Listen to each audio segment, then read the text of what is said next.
waktu pertanyaan-pertanyaan Menteri.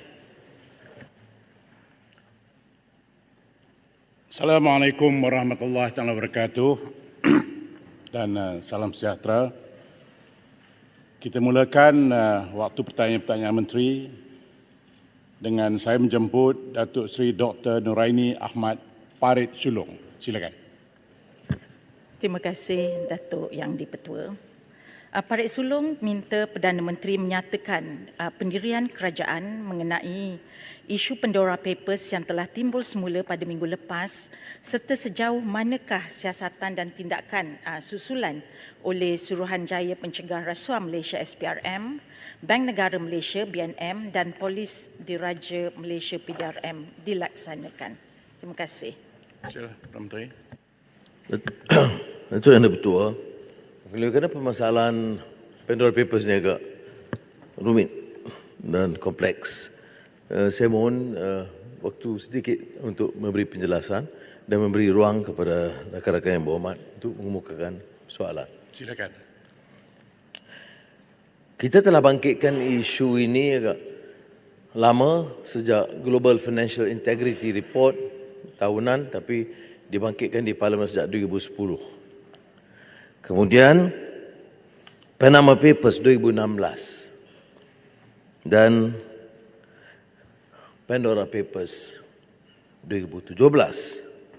Saya bangkitkan pada 2017, saya mohon Perdana Menteri ketika itu untuk mengambil tindakan kerana dengan laporan ratusan bilion dolar yang dikeluarkan daripada negara, bahkan kalau ikut GFI itu sudah mencecah trilion dolar Amerika, tetapi tidak ada siasatan yang berkesan. Pada masa itu Perdana Menteri memberi pengakuan untuk menembuhkan jatuh kuasa yang melibatkan Pusat Pencegahan Jenayah Kewangan Nasional NFCC, Polis Diraja Malaysia, Suruhanjaya Pencegahan Rasuah, Bank Negara, Lembaga Hasil Dalam Negeri dan Lembaga Perkhidmatan Kewangan Labuan.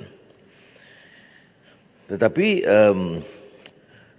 tindakan itu memerlukan tekad politik yang jelas. Tak banyak suara, termasuk Perdana yang berhormat, yang memohon supaya hal ini diambil tindakan secara serius. Dalam kerajaan terdahulu pun tidak ada tekanan daripada pemimpin-pemimpin politik dan seolah-olah ada keengganan untuk bertindak kerana ini melibatkan tokoh-tokoh besar negara.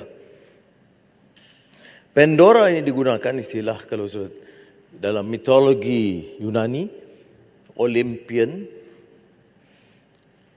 kepada Zeus. Zeus mengarahkan Pandora dan gadis ini kemudian diturunkan dengan syarat kotak Pandora itu jangan dibuka sama sekali. Secara kebetulan terbuka kotak Pandora dan terkeluar semua kejahatan yang teruk yang akan menimpa manusia. Itu sejarah Yunani Pandora. Tapi dalam laporan Pandora ini, saya katakan ia memerlukan tindakan politik. Apa yang berlaku? Yang berlaku adalah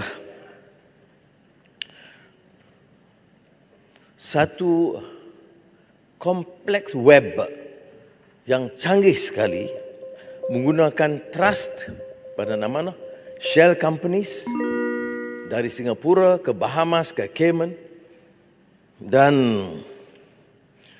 tujuannya kebanyakannya adalah untuk mengelak dari bayaran cukai. Ada kegiatan-kegiatan sahih, itu sebab itu saya kata siasatan itu perlu. Ada orang berniaga dan dari luar negara, ada operasi yang di London, maka dia keluarkan dan simpan di Cayman Islands. Jadi sebab itu saya minta supaya badan-badan penyiasatan ingat dan kaji sumbernya. Apa dia masalahnya? Masalahnya umpamanya kalau seorang menyimpan akaun di Cayman Islands, $500 million Amerika. Soalan pertama, mengapa tidak mampu kita kesan dari bank negara? Apakah mereka yang sudah bayar cukai dari lembaga hasil dalam negeri? Apakah mereka telah lakukan apa-apa kegiatan jenayah,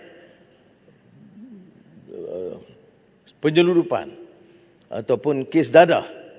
Itu juga melibatkan Jabatan Siasatan Jenayah Polis Diraja Malaysia.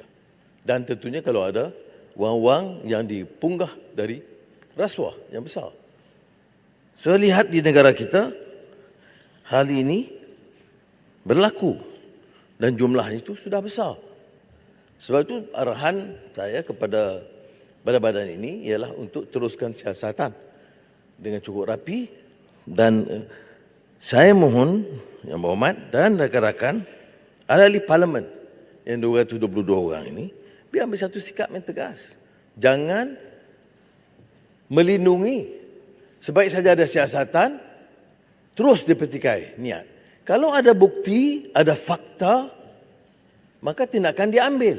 Kalau tindakan diambil tanpa fakta, maka itu boleh cabar sebagai penyalahgunaan kuasa ataupun dikatakan motif politik.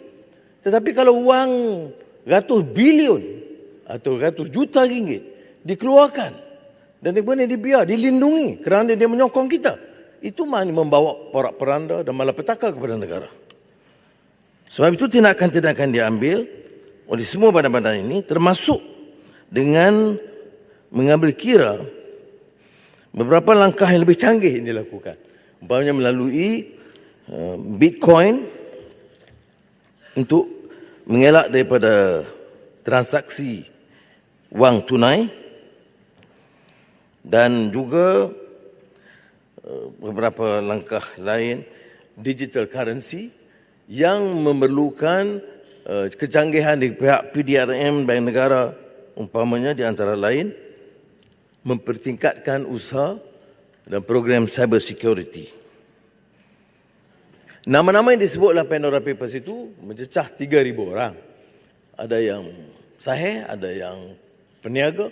Tetapi kita tumpu kepada tokoh-tokoh politik besar seperti mana saya sebut, mantan Perdana Menteri, Menteri Kewangan, Menteri-menteri yang sebenarnya dipercayai menyalahguna kuasa mereka, memunggah kekayaan semasa mereka punya kuasa. Maka itulah cerita tentang Pandora Papers. Apa yang gejala di peringkat internasional? Kita lihat ini dah ada pendedahan, tapi tidak banyak negara yang punyai tekad politik mengarah tindakan dan siasatan yang rapi. Dan alhamdulillah, Malaysia adalah di antara negara yang telah memberi pengarahan yang cukup jelas supaya mengambil tindakan dan memberhentikan amalan budaya memunggah, merompak wang negara.